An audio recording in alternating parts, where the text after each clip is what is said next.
سے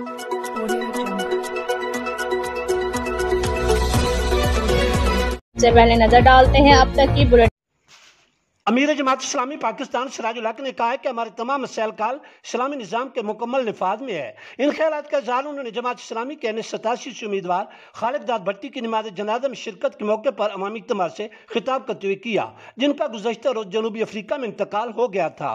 امیر جماعت اسلامی نے کہا کہ اللہ تعالیٰ نے انسانوں کی ہدایت کے لیے 1,24,000 انبیاء بھیجے اور آخر پر نبی پاک صلی اللہ علیہ وسلم کو مبعوث فرمایا، اور قرآن پاک اللہ تعالیٰ کی آخری کتاب ہے۔ اب دین متین کی ترویج و اشاعت ہم سب کی ذمہ داری ہے، جو کہ ایک عظیم مقصد ہے۔ انہوں نے کہا کہ اللہ تعالیٰ نے جنات اور انسانوں کو اپنی بندگی کے لیے پیدا فرمایا، اور بندگی اللہ تعالیٰ اور اس کے رسول پاک صلی اللہ علیہ وسلم کی مکمل اطاعت کرنا ہے۔ سراج الحق نے خالق داد بھٹی کی سماجی خدمات کو شاندار الفاظ میں خراج تحسین پیش کرتے ہوئے ہڈالی کے ایک مقامی گراؤنڈ کو خالق داد بھٹی سپورٹس کمپلیکس کے نام سے بھی موسوم کرنے کا اعلان کیا۔ امیر جماعت اسلامی پاکستان سراج الحق نے جماعت اسلامی کے رہنما خالق داد بھٹی کی نماز جنازہ کی امامت کی اور بعد ازاں میڈیا سے خصوصی گفتگو کرتے ہوئے کہا کہ آئین کے تحت ملک میں فوری انتخابات ہونا چاہیے۔ اب جماعت اسلامی کو موقع ملنا چاہیے، جو غریب دوست جماعت ہے۔ جماعت اسلامی شمالی پنجاب کے امیر ڈاکٹر محمد طارق سلیم، سیکرٹری جنرل شمالی پنجاب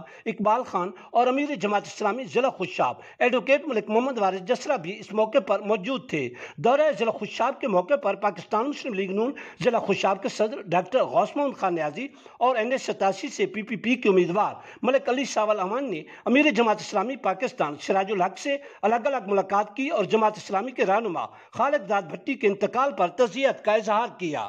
اب آ گئی ہے سپرے، دانے دار میں بھی بڑا دانا، بڑی ذائقے دار۔